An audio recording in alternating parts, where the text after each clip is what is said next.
If you're a creator or just someone living in general in the modern sphere, the last thing that you want to be branded is cringe. It lingers in the internet, waiting to claim its next victim. I wouldn't blame you if you thought you took a time warp and ended up back in 2009 somehow with how ubiquitous the term cringe is. It's very similar to how back in the day you'd call something gay and that was just synonymous with bad and negativity. Or if you just thought something was stupid. And it seems like in the modern English lexicon, whether you're a celebrity, a musician, an actress, an actor, a new movie, a new TV show, a new video game, an indie developer, a streamer, a YouTuber, a brand new song that hit the market, a new album from someone, a Twitter post, a politician, and everything in between. There is a level, there are tiers, and if you reach the point of being considered cringe, oh buddy, that's another level of shit. You've gotten into some murky trenches and you are going to be dogged on. It seems we've just grown so accustomed to anytime someone seems a little immature or stupid or idiotic or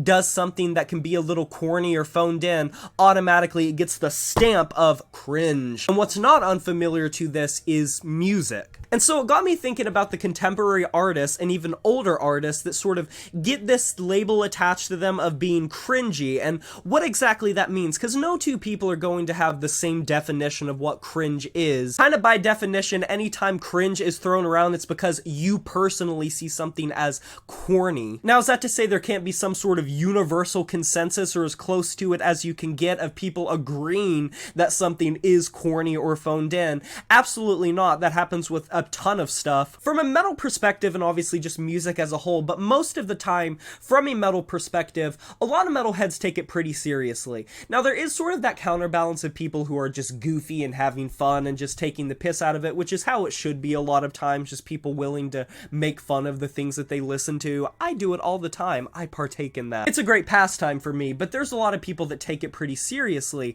But with that kind of comes this other side of the coin when it comes to metal. And what I've personally noticed with the artists, bands, and albums that get seen as cringy, it usually kind of encompasses a lack of self-awareness. There's a big difference between being tongue-in-cheek and sort of wearing your idiocy and your silliness on your sleeve and that sort of being your identity. Look at a band like Electric Callboy. They don't take themselves seriously in any shape or form, or a project like Gwar.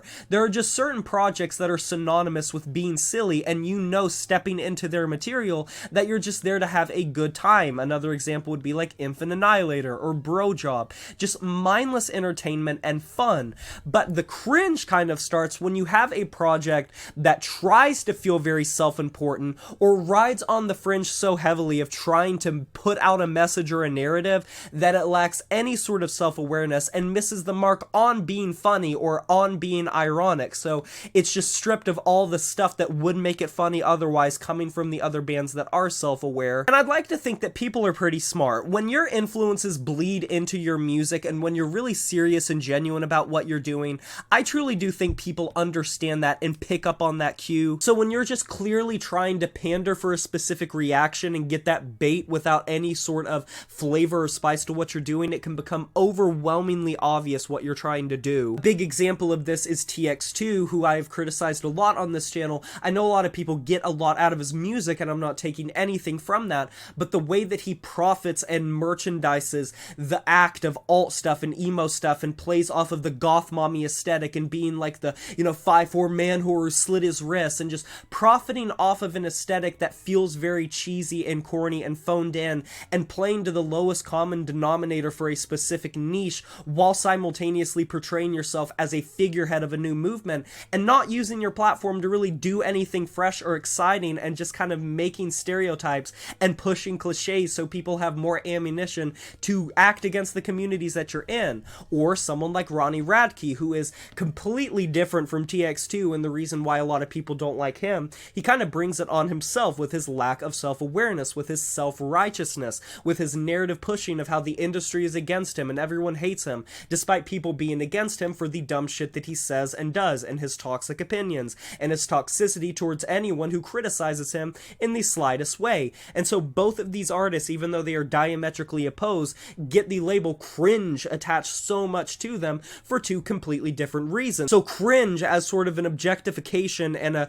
sort of way of degrading something, whether it be art or a person as an entity, it seems to sort of exist on this spectrum that is a little hard to define, and it more so comes down to the person that is being called cringe, or alternatively the art that they are making. You're seeing it happen a lot with KSI recently, like the YouTuber who made the song like Thick of It. It is being completely shit down the throat of. It is being annihilated. It is being called cringe in so many ways. It has every insult being thrown at it. KSI has even been reacting to it, and it kind of seems to be bugging him a little bit. And that's just sort of the harsh reality when you put yourself out there in any capacity creating anything. And even if you're not a creator of any sort of kind, you are going to get cringe attached to you anytime you do something stupid. If you make a dumb joke, or if you act out in a stupid way, you have a weird outfit that doesn't work quite well, you make some sort of dumb tweet that gets some weird traction and people start calling you cringe. But it's much different from a musical avenue because it's people's hearts and souls and passion